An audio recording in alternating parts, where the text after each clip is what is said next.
Olá, querido estudante! Eu sou a professora Nathalie Diniz, professora de Direito do Trabalho aqui da Loga Cursos Preparatórios, e eu gostaria de convidá-lo a analisar uma questão da banca FCC do concurso para analista do TST, elaborada em 2017. Vamos dar uma olhada. Vamos analisar agora a questão para o cargo de analista judiciário da área judiciária para o TST, aplicada em 2017, mais especificamente em novembro, pela banca FCC.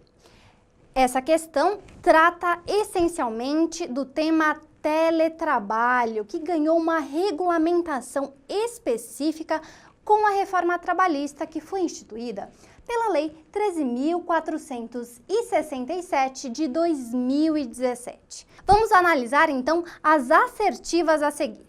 A respeito do teletrabalho previsto na Lei 13.467 de 2017, considere as seguintes assertivas. Assertiva 1. Entende-se teletrabalho a prestação de serviços exclusivamente fora das dependências do empregador, com a utilização de tecnologias de informação e de comunicação que, por sua natureza, não se constituam como trabalho externo. Essa assertiva, em regra, está correta, exceto pela palavrinha exclusivamente. Veja, uma palavra pode mudar todo o sentido da assertiva e ela está incorreta. Por quê? Segundo o artigo 75b da CLT, considera-se teletrabalho a prestação de serviços preponderantemente fora das dependências do empregador, com a utilização de tecnologias de informação e de comunicação que, por sua natureza, não se constituam como trabalho externo. Veja que o examinador, ele modificou apenas uma palavrinha para levar o candidato a erro. Por isso é tão importante analisar em aula os dispositivos legais. E por que preponderantemente? Lá na assertiva constava como exclusivamente. O empregado, ele pode comparecer às dependências do empregador para a realização de atividades específicas que exijam a sua presença no estabelecimento, e isso não descaracteriza o regime de teletrabalho. Por isso, a assertiva 1 está errada. Passando para a análise da segunda assertiva, por determinação do empregador, poderá haver o retorno do empregado em regime de teletrabalho para a modalidade presencial, respeitado o período de transição de, no mínimo, 15 dias, constando de aditivo contratual essa modificação, essa alteração contratual. Essa assertiva está correta, é na íntegra o que dispõe o artigo 75C, parágrafo 2º da CLT.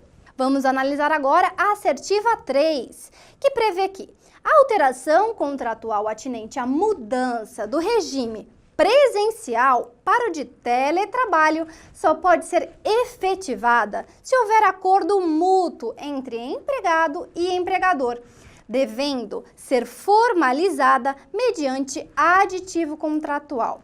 Essa assertiva também está correta, como dispõe o artigo 75C, parágrafo 1º da CLT. Na íntegra, foi reproduzido pelo examinador nessa prova.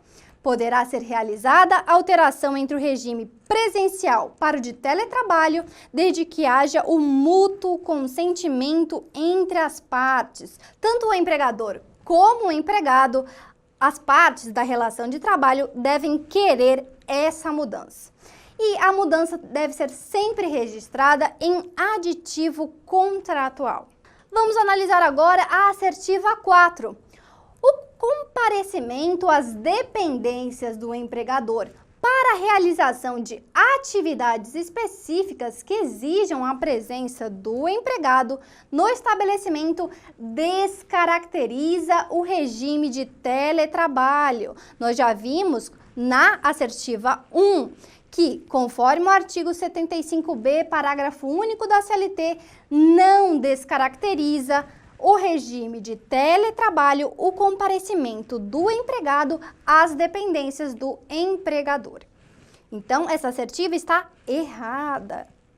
Vamos analisar agora a assertiva 5. A prestação de serviços na modalidade de teletrabalho deverá constar expressamente do contrato individual de trabalho, não sendo exigida a especificação das atividades que serão realizadas pelo empregado. Na verdade, devem estar especificadas as atividades que o empregado realiza, conforme dispõe o artigo 75 caput da CLT, que prevê que a prestação de serviços na modalidade de teletrabalho deve constar expressamente do contrato individual e esse contrato deve especificar as atividades que serão realizadas pelo empregado. Então, essa assertiva está errada. Então, agora ficou fácil a gente identificar qual é a questão correta. Apenas as assertivas 2 e 3 estão corretas. Então, essa questão pode ser considerada de nível fácil, pois exigia do candidato, basicamente, a leitura atenta dos novos dispositivos que abordam o tema teletrabalhador, que constam na CLT, nos artigos 75A e seguintes, que foram introduzidos pela Lei 13.467 de 2017, conhecida como Reforma Trabalhista. Espero que tenham aproveitado e até o nosso próximo encontro!